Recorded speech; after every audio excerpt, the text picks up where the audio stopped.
Barbara Eden at 94 has finally shared the truth about Elvis Presley.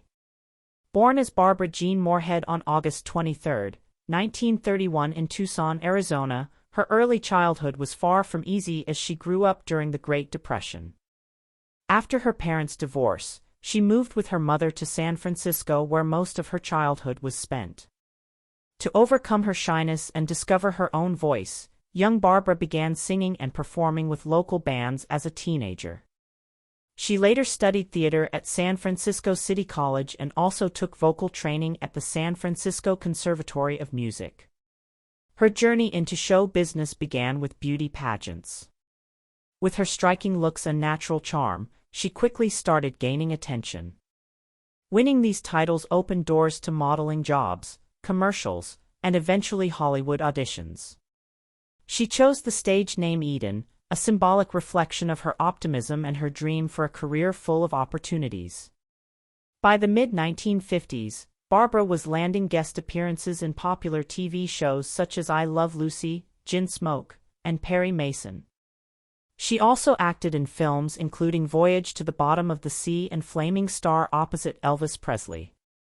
These roles highlighted her versatility and screen presence, paving the way for her big breakthrough that came in 1965 when she was cast as Jeannie, a 2,000-year-old magical genie who falls in love with astronaut Major Anthony Nelson, played by Larry Hagman in I Dream of Jeannie. Her radiant smile, sparkling eyes, and playful energy. She brought a unique warmth to the role. Unlike many sitcom characters of that era, Jeannie was both enchanting and strong-willed, often creating chaos while trying to please her master. The pink herm costume she wore became one of the most iconic outfits in TV history, daring for the 1960s, yet whimsical enough to remain timeless. Even today, the mention of Jeannie instantly brings Barbara Eden to mind. Her career, however, did not end with Jeannie. She continued to work consistently in film, television, and theater. She starred in the TV movie Harper Valley PDA 1978 based on the famous country song, which later turned into a successful TV series featuring her as well. She also appeared in dramas, comedies, and guest roles, always showcasing her adaptability. On stage, she performed in musicals and plays where her singing talent, often overshadowed by her television fame, truly shined. Barbara even stepped into writing, publishing her autobiography Jeannie, Out of the Bottle in 2011, which became a bestseller and offered fans a deeper, personal look into her life. Her personal journey was equally eventful. In 1958, she married actor Michael Ansara, and in 1965, they welcomed their son, Matthew. Though the couple divorced in 1974, they remained connected as loving parents. The biggest heartbreak of Barbara's life came in 2001 when Matthew tragically passed away at just 35 years of age. Despite this unimaginable loss, she showed immense strength and continued her work while honoring his memory. Later, she married twice more. First to Charles Donald Figott, a newspaper executive, and then to John Eicholz, an architect and developer to whom she has been happily married since 1991.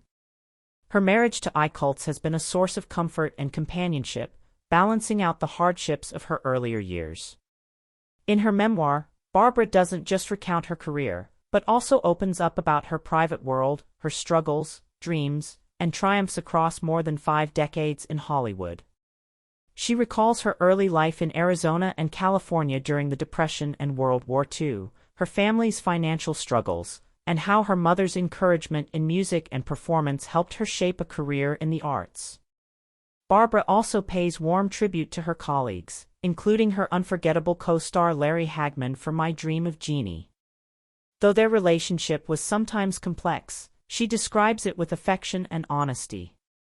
She also shares nostalgic anecdotes from life on the studio lots, rehearsals, and behind-the-scenes moments of Hollywood's golden age. Of course, her most defining work was I Dream of Jeannie. In her book, she describes how she landed the role, how the show was created, and how it became one of the most beloved sitcoms of the 1960s.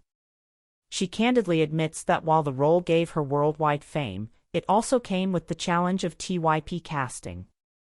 Still, she remains deeply grateful for the love and admiration that fans continue to show for Jeannie. Barbara's memoir also explores her marriages in detail. Her first marriage to Ansara lasted more than a decade and gave her stability during the height of her career but ended in divorce. Her second marriage to Charles Figert proved turbulent and ended as well. It was her third marriage to John Eicholz that gave her the lasting love and stability she had long sought. She lovingly refers to him as her rock, especially during the later years of her life. She also opens up about her deepest sorrow, losing her son, Matthew, in 2001 due to a drug overdose after years of struggling with addiction. Barbara describes how devastated she was and how difficult it was to cope. Yet with faith, time, and the support of her husband and friends, she found the strength to move forward. Though she admits the loss has never left her heart. Even in her 90s, Barbara remained active. In 2021, she shared that both she and her husband had recovered from COVID-19. By 2023, as she turned 92, she expressed her happiness in a life centered around her husband, her home, her dog Bentley, and close friends. Now, at the remarkable age of 94, Barbara Eden has begun speaking more openly than ever before about her past in Hollywood. Among her most fascinating revelations is her connection to Elvis Presley, the legendary king of rock and roll. For decades, fans speculated about their relationship. Was it professional, personal, or even romantic? Barbara finally addressed it with her trademark grace and honesty. "People always ask me about Elvis," she said. "They assume we were close or even romantically linked because we were in Hollywood at the same time. The truth is I did know him, but not in the way people think." She recalled their first meeting. "It was surreal meeting someone with such overwhelming fame. But he was polite, very quiet, not the wild rock and roll rebel you'd expect. What surprised me most was how shy he was in one-on-one conversation. It was as if his stage persona was just a mask and beneath it was a gentle Southern boy with real sweetness." She added, "I remember being struck by how much he listened. He wasn't trying to dominate the conversation. He wanted to know about me, my work, even I Dream of Jeannie. It made me realize how lonely he must have been at times. Everyone always wanted something from him, but he seemed grateful for a simple, genuine chat." When asked if there was ever romance, Barbara laughed softly. "No, never. He was magnetic, charming. It's impossible to describe unless you were in the same room. But our paths never crossed that way. I admired him, and I believe he liked me, too. But it was always respectful. I had my life, my career, and Elvis. Well, Elvis had his own world." Admitted she was heartbroken by his decline and untimely death at only 42. "It broke my heart when I heard the news. I had seen his tenderness, that boyish innocence. Fame can be very cruel. It gives you everything and then takes everything away. I only wish he had found more peace and happiness away from the spotlight. He deserved that."